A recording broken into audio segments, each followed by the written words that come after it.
Hello students, मैं हूं विनय देवांगन और आप देख रहे हैं मेरा यूट्यूब चैनल वीनू इंग्लिश। और आज हम देखेंगे एक महत्वपूर्ण फिल इन द ब्लैंक्स जो आपके टेक्स्ट बुक के पेज नंबर 23 में दिया हुआ है। और यहाँ से निश्चित रूप से एक प्रश्न वार्षिक परीक्षा में पूछा जाएगा और हर वर्ष पूछा जाता है। अगर आपके पास बुक उपलब्ध हो तो वहाँ पर निकाल लीजिए पेज नंबर 23। और अगर आपके पास बुक फिलहाल उपलब्ध नहीं भी है तो अगर आप इस वीडियो को देखेंगे तो आप इस खाली स्थान को भरने के नियम को बहुत अच्छे से समझ पाएंगे।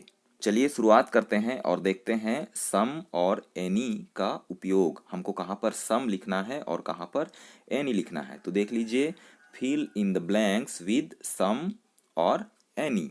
यहाँ पर दिए गए प्रश्नों का हल करें उससे पहले यह जान लेना है कि सम तथा एनी का उपयोग हमको कहाँ करना है। तो सबसे पहले देखते हैं सम का उपयोग।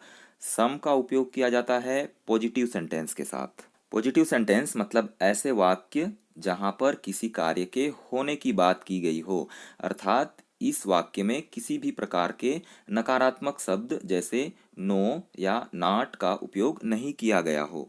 ऐसे वाक्य के साथ सम का उपयोग किया जाता है। अब समझ लीजिए एनी का उपयोग। ऐसे वाक्य जो नेगेटिव सेंटेंस बनाते हो, अर्थात जिस वाक्य में नो या नॉट का उपयोग किया गया हो वहां पर एनी का उपयोग किया जाता है। अर्थात निष्कर्ष के रूप में हमको यह याद रखना है कि पॉजिटिव सेंटेंस के साथ सम तथा नेगेटिव सेंटेंस के साथ एनी लिखा जाता है। सम और एनी का अगर हम हिंदी अर्थ जानना चाहें तो सम मतलब होता है कुछ और एनी मतलब होता है कोई। चलिए अब पुस्तक में दिए गए खाली स्थान को भरने का प्रयास करते हैं और मैं समझता हूं कि इस खाली स्थान को आप बहुत ही आसानी से भर पाएंगे। पहला वाक्य है वुड यू लाइक, फिर खाली स्थान, फिर मिल्क। यहाँ पर देख लीजिए, कहीं पर भी नो या नॉट का उपयोग नहीं किया गया है, अर्थात यह पॉजिटिव सेंटेंस है और पॉजिटिव सेंटेंस के साथ लिखा जाता है सम। तो ये बन जाएगा would you like some milk, क्या आप कुछ दूध लेना पसंद करेंगे। अब दूसरा वाक्य देख लीजिए, देयर आर, फिर खाली स्थान, बुक्स ऑन द टेबल। यह भी पॉजिटिव सेंटेंस है। यहाँ पर भी कहीं पर भी नो या नॉट नहीं लिखा हुआ है तो यहाँ पर लगेगा सम। तो ये बन जाएगा there are some books on the table, table पर कुछ पुस्तकें हैं।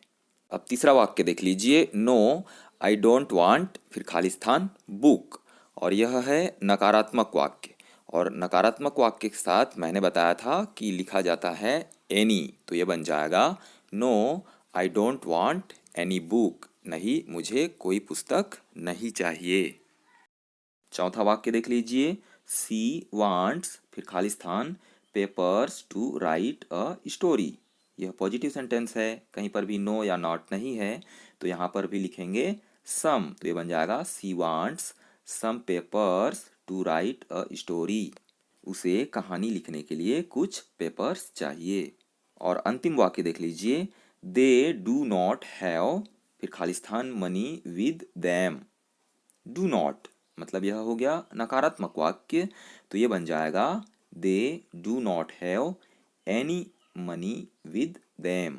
यह था स्टूडेंट्स आज का लेसन। उम्मीद करता हूँ अब से आप सम और एनी का उपयोग कहीं पर भी आसानी से कर पाएंगे। ऐसे ही सरल अध्याय को समझने के लिए इस चैनल को सब्सक्राइब करके रखें और अपने अधिक से अधिक दोस्तों तक इस वीडियो को पहुँचाएं। धन्यवाद।